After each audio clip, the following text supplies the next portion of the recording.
Alright guys, welcome to another episode of First Look. This is where I have a quick look at a new frame release with some information I've managed to get through testing, and the build that I found effective so far.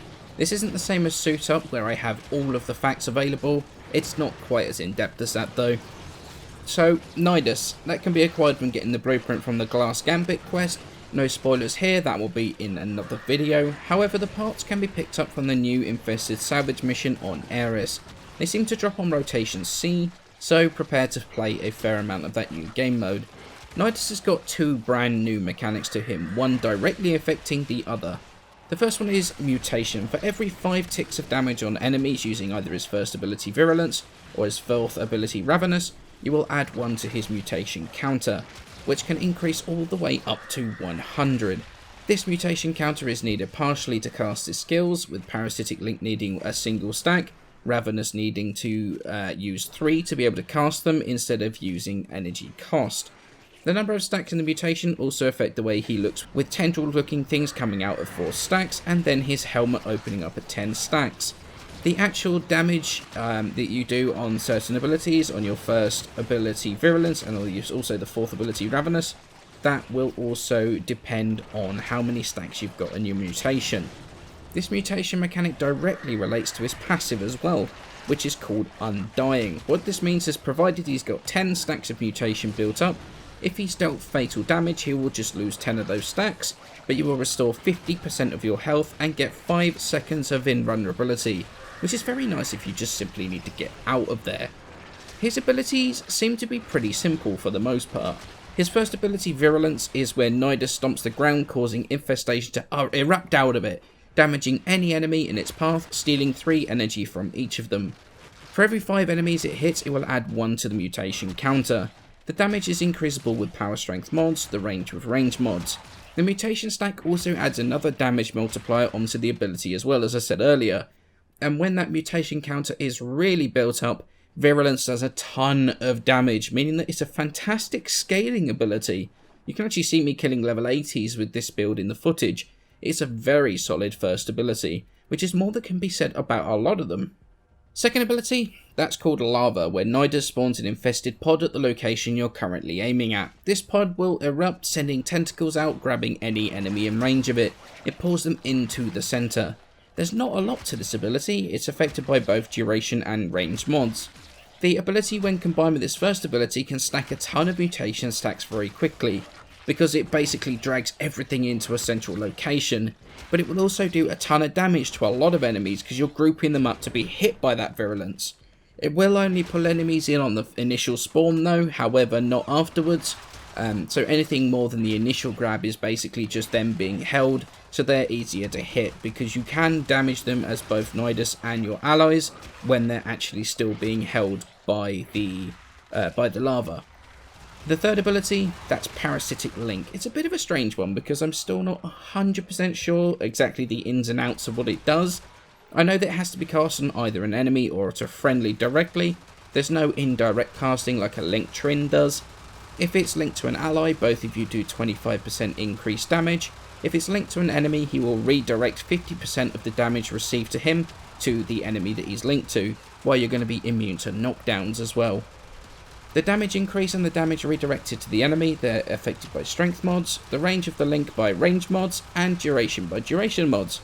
As far as I've been able to tell though, the damage increase is exactly that, damage rather than power strength, meaning you're not going to screw up your Speed Nova, for example, by linking to her. The damage reduction can be a lifesaver as well, especially if you've got to link to something pretty survivable. So not only do you take them out of the fight completely while they're linked, you will also be using their health pools for basically so you can live. It's a win-win situation. One thing to note though, if you're linked to an enemy while they're on a cap point, in Inception for example, they will still block the cap of the point, so that has got to be something you've got to be aware of. His fourth ability is Ravenous, where Nidus transforms the area around him into an infested breeding ground for maggots. They then feast on any nearby enemies, dealing damage and adding to the mutation stack.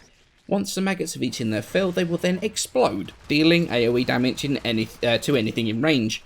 Standing on the breeding ground will also heal you over time for a fairly decent amount. It's 20 per second at base, which is pretty decent.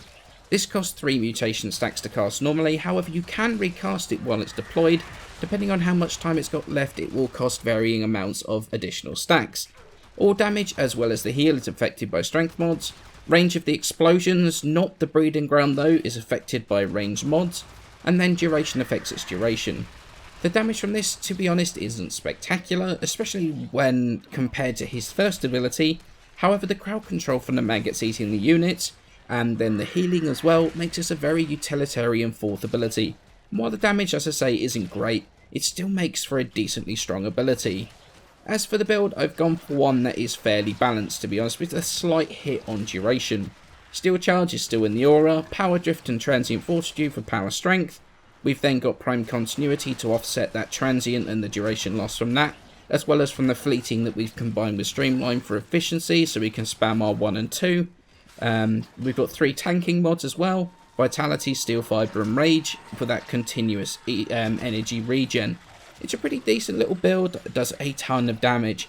One shots level 80 plus enemies when you build up a few stacks. It is awesome. I've taken a bit of a hit on the duration so I can cast my 2 more often. It only pulls in on the first cast, so I want to be able to use it as often as I can to group enemies together so that hitting them with the first ability is as efficient as possible. So what do I think of Nidus? Do I think he's worth the former? Do I think he's worth the farm? And the answer is hell yes he is. Holy crap, I love him already. Apart from the fact he looks absolutely epic. Let's be honest, he is one hell of a cool looking frame. His ability and synergies that he has are so much fun, it's unreal.